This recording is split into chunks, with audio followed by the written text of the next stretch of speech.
De retour dans l'Africa Newsroom, nos éditorialistes Samuel Gembok, Alfred Changoé et Jean-Marie Bitomo sont toujours avec nous. Et tout de suite, c'est le dossier du jour.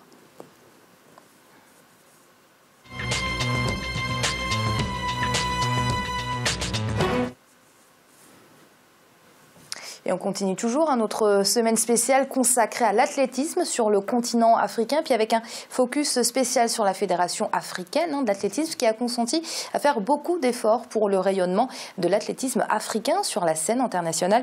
En témoignent les dernières performances réalisées par les athlètes lors des mondiaux d'athlétisme ou encore des Jeux olympiques. On fait le point avec ce reportage de notre correspondant Jacques Amboka. L'athlétisme africain est en constante progression. Au championnat du monde organisé en août 2015 en Chine, le Kenya s'est classé premier de la compétition en remportant 16 médailles dont 7 en or. Il est talonné par la Jamaïque et les États-Unis, classés respectivement 2e et 3e. Au total, l'Afrique aura remporté 32 médailles contre 27 médailles au championnat du monde organisé au Japon en 2007. Des résultats qui illustrent la volonté affichée de la Confédération africaine d'athlétisme de militer pour un athlétisme africain capable de prendre les dessus sur les autres continents et occuper une place de choix dans les disciplines sportives. L'Afrique est en train d'évoluer progressivement et rapidement et je vois que d'ici 2 ans, 3 ans, je pense qu'on entendra seulement les athlètes africains. Parce que les Européens, oui, ils ont les infrastructures, mais ils n'ont pas la volonté et la détermination que nous, on a. C'est ce qui nous donne notre force et notre, je peux dire, notre courage où on est arrivé pour le moment, je peux dire. Voilà, on va les surprendre. Les performances, c'est encourageant. Je crois que maintenant, l'athlétisme africain maintient un niveau mondial dans toutes les épreuves. Le travail qui était réalisé les dernières années, c'est un travail professionnel et aussi ça présente sur terrain la présence des plusieurs pays africains dans les éditions africaines, soit championnat d'Afrique ou bien Jeux africains, ça donne que la Confédération africaine elle joue un rôle important les dernières années pour évoluer cette discipline athlétisme. En dépit des bons résultats obtenus cette année par l'Afrique, les infrastructures d'athlétisme à travers le continent ne se construisent pas encore suffisamment pour permettre l'encadrement de nombreux talents qui s'y trouvent. Le Kenya, par exemple, fait encore face à la carence d'infrastructures. Cependant, l'action de la Confédération africaine d'athlétisme auprès du gouvernement de ces pays est en voie de donner des résultats. L'athlétisme kenyan bénéficie à ce jour de l'attention particulière de l'État. Face in the country is the facilities. We don't have enough facilities. Ce que nous rencontrons comme difficulté au pays, c'est le manque d'infrastructures. Nous n'avons pas assez d'équipements, mais le gouvernement fait un effort pour que les infrastructures soient disséminées partout pour être au même standard que les pays développés, à l'image de l'Europe et des États-Unis. L'action du président de la Confédération au niveau de la Fédération internationale d'athlétisme est aussi efficace et aide beaucoup notre pays. Not only the CA, because CA... Arrivé à la tête de la Confédération africaine d'athlétisme en 2003, le Camerounais Ahmed Kalkaba Malboun, qui a remplacé à ce poste le Sénégalais Lamine Diack, est arrivé avec un programme visant un certain nombre d'objectifs. Je me suis inscrit dans l'ambition de pouvoir apporter une contribution au développement de l'athlétisme en Afrique. La première chose qui figurait dans mon programme en 2003, c'était que chaque pays africain devrait avoir une piste d'athlétisme pour permettre aux talents identifiés dans les différents pays de pouvoir s'entraîner dans de bonnes conditions. Il y avait à cette époque plus de 25 pays qui n'avaient pas de piste d'athlétisme. Bon, c'était comme un rêve, mais finalement, ce message a été relayé même au niveau mondial. Et aujourd'hui, je pense qu'en Afrique, il y a peut-être 1 ou 2 pays qui n'ont pas de piste d'athlétisme, mais qui vont les avoir bientôt, dans la mesure où il y a une coopération qui s'est mise en place entre l'IAF et le Comité international olympique pour justement donner à ces pays-là des pistes d'athlétisme. Détecter les talents, encadrer et former les jeunes pour un futur encore plus sûr de l'athlétisme africain fait partie des préoccupations de l'actuel président de la Confédération africaine d'athlétisme. Dans cette optique, des initiatives sont déjà en marche dans certains pays. Et puis nous avons aussi mis en place une structure de développement des talents jeunes. Nous avons créé des centres régionaux de développement pour les catégories jeunes.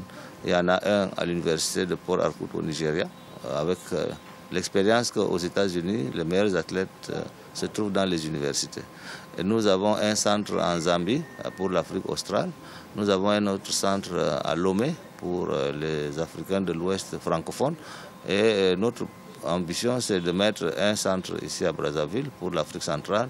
Il y en aura un aussi en Guinée équatoriale avec le soutien du président Obiangema que j'ai rencontré il y a quelque temps.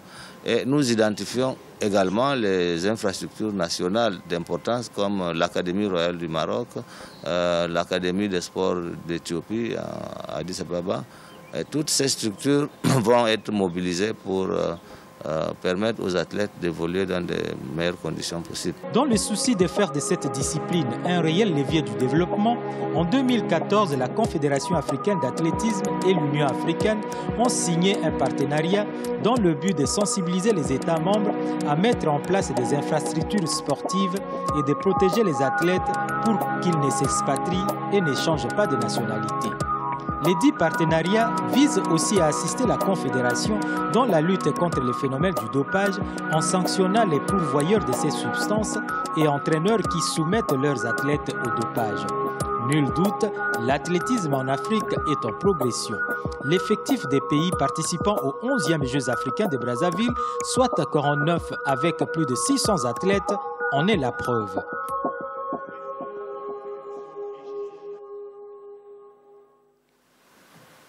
Jean-Marie, peut-être un mot sur le bilan d'Ahmed Kalkaba Malboum, qui a pris la tête de la Confédération africaine d'athlétisme il y a quelques années maintenant.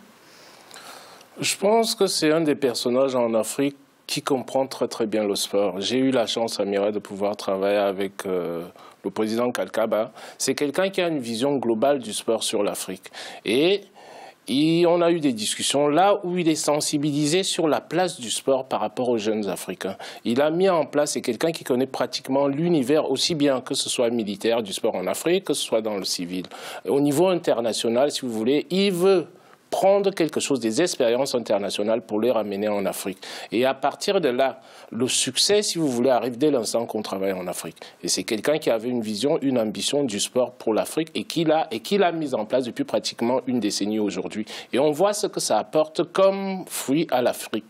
Le sport, si vous voulez, je dis souvent sur ce plateau, l'Afrique doit se servir de ses avantages comparatifs naturels et les transformer en avantages compétitifs. Le sport en est un.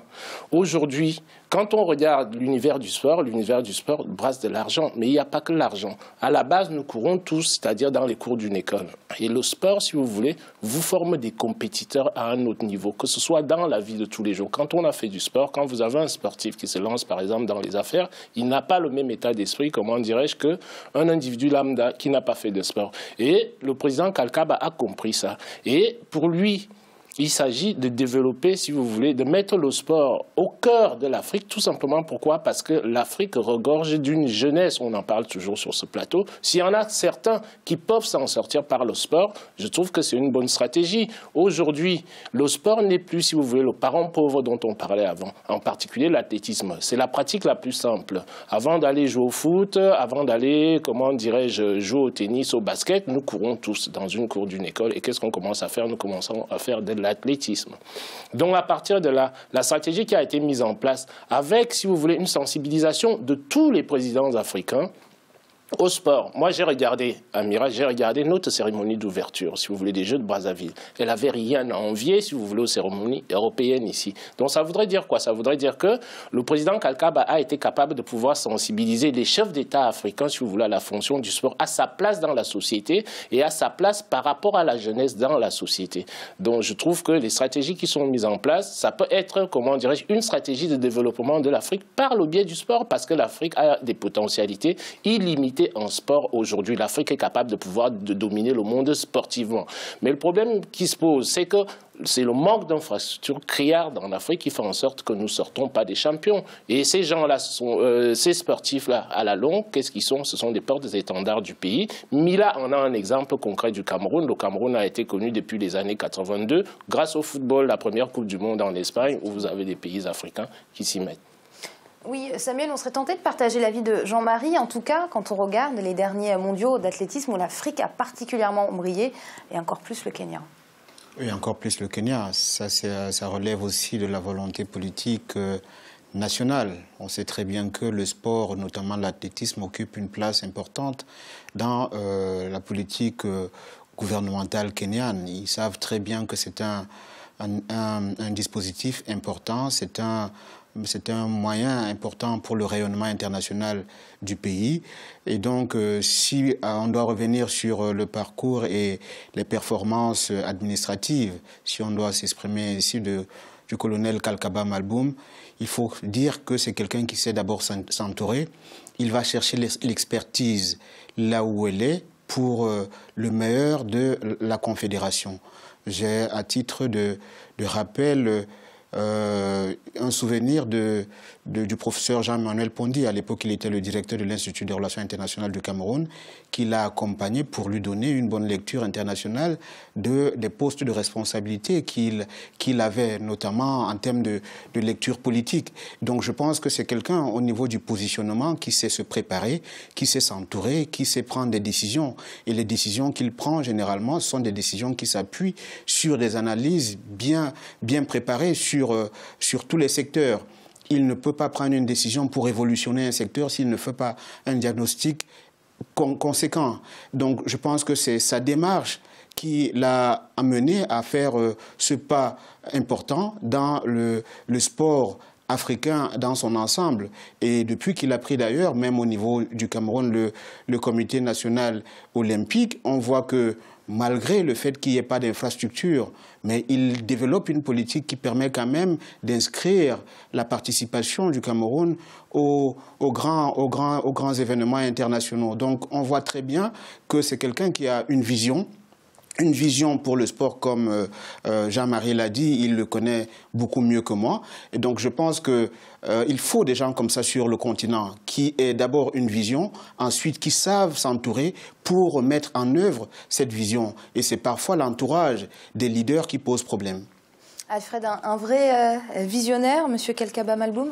Je pense effectivement qu'il s'inscrit à la fois dans la continuité de Lamine Diack, mais du fait déjà que dès les années 76, il était dans le Conseil international du sport militaire en Afrique, ça lui a permis déjà à partir de sport militaire de se familiariser justement avec ces milieux-là. Ensuite, lui-même, effectivement, en prenant la suite de Lamine Diack, a su, tout en s'inscrivant dans la continuité, imposer sa propre marque en créant des structures régionales pour la formation des athlètes, en s'appuyant sur des exemples qui marchent ailleurs, et en particulier au Kenya. Il faut se souvenir que jusqu'à il y a peu, il y avait des spécialisations sportives en Afrique. Bien sûr, tous les pays, le foot, c'était le sport premier. Ensuite, il y avait la boxe.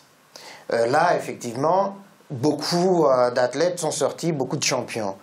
Puis, il y avait l'athlétisme qui était confiné à 2 ou 3 pays, c'est-à-dire le Kenya, l'Éthiopie, et puis un petit peu les autres, voilà, l'Ouganda et la Tanzanie un tout petit peu. Depuis, la plupart des pays africains sont arrivés justement à l'athlétisme parce qu'il y a eu cette incitation, cette impulsion qui a été amenée justement par Kalkaba, notamment en termes d'infrastructures pour chacun de ces pays-là. Et puis surtout, je crois que c'est aussi une chose qu'il faut mettre à son crédit, le fait d'articuler sport et école, en tout cas de faire que dans les écoles on prenne conscience de l'importance de la détection justement des futurs champions, notamment en athlétisme. Et c'est la fin de cette deuxième partie, c'est l'heure de marquer une nouvelle pause. On se retrouve très vite pour la suite de l'Africa Newsroom. À tout de suite.